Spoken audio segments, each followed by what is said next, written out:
Welcome back to my channel, Bahrain Florist Doms Vloggy. Now, ngayon po, isi-share ko po sa inyo kung paano po o maging isang professional na isang florist. Meron po tayong dapat kailangan o importante na pag-a-apply kung paano maging isang professional. Okay? At hindi lang po yan, maaari po tayo makatulong po sa atin, lalo na sa mga nag-a-apply ng trabaho. Ito lang po ang importante natin para may share po natin yung kaalaman natin para naman sa iba.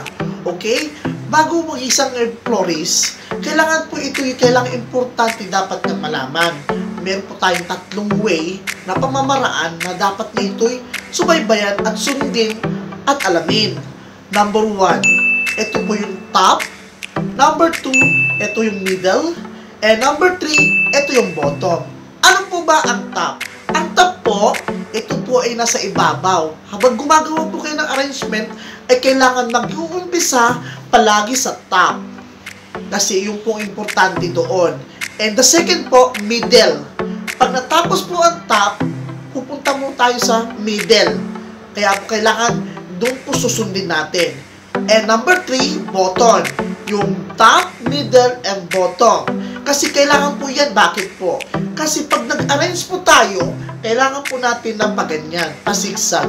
Kasi kailangan po yun ang importante. Bago isang ma-share mo yung kaalaman sa iba, kailangan natin 4-way supplement of arrangement. Ito po yung mga importante na dapat natin sundin at ito'y magiging gabay para ito'y sa ating pag-arrangement.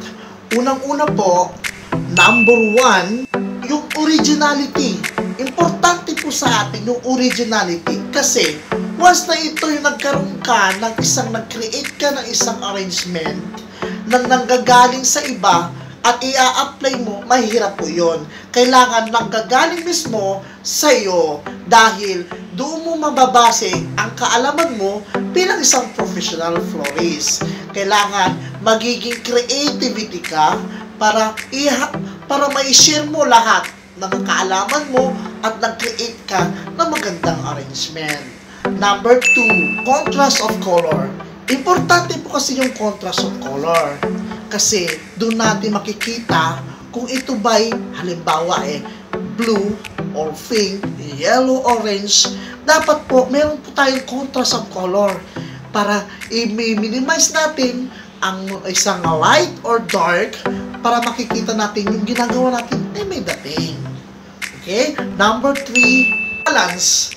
Ang balance po ay importante sa lahat para ito'y makikita natin kung ito'y balanse ng ito'y sa kanan o kaliwa o taas o baba na naaayos sa iyong ginawa.